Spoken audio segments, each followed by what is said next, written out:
New details tonight, just as Kendra mentioned, more rain in the forecast for the next coming days, with cleanup from last week's storm still happening across much of the upstate.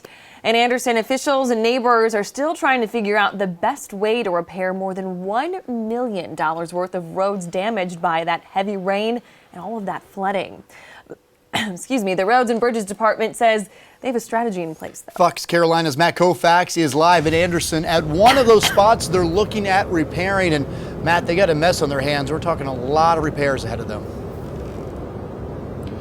Yeah, Cody, and the spot that I'm standing at is just one of them, but I am here just in front of the bridge on Shackelberg Road here, one of the worst hit spots in Anderson County. The road's closed off on both sides, and we don't want to get any closer. You can see why if you look right behind me right here. They tell me that the rain and the flooding washed away the entirety of this bridge, rendering it a total loss. And engineers tell me damage from storms is going to take months to repair. Neighbors say they're feeling the effects already. Amanda Ellison says things she used to take for granted have become more challenging ever since the bridge she used to use every day was washed away by rain. It makes my commute to work and taking my children to school extra long.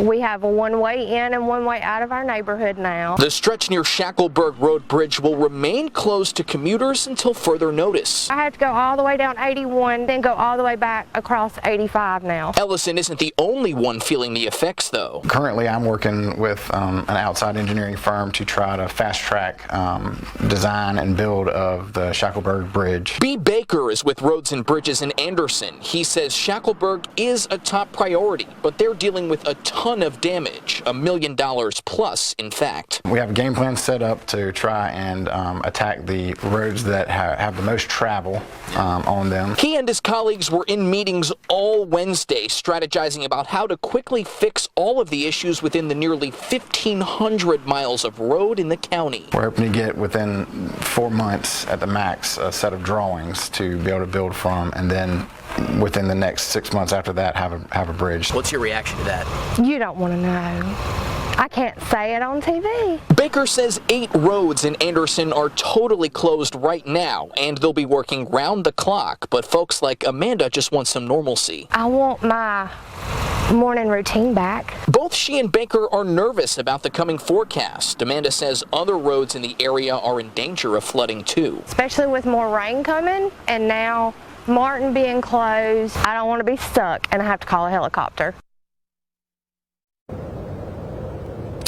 Baker wants to also stress to people to obey road signs like the one in the distance back there behind us.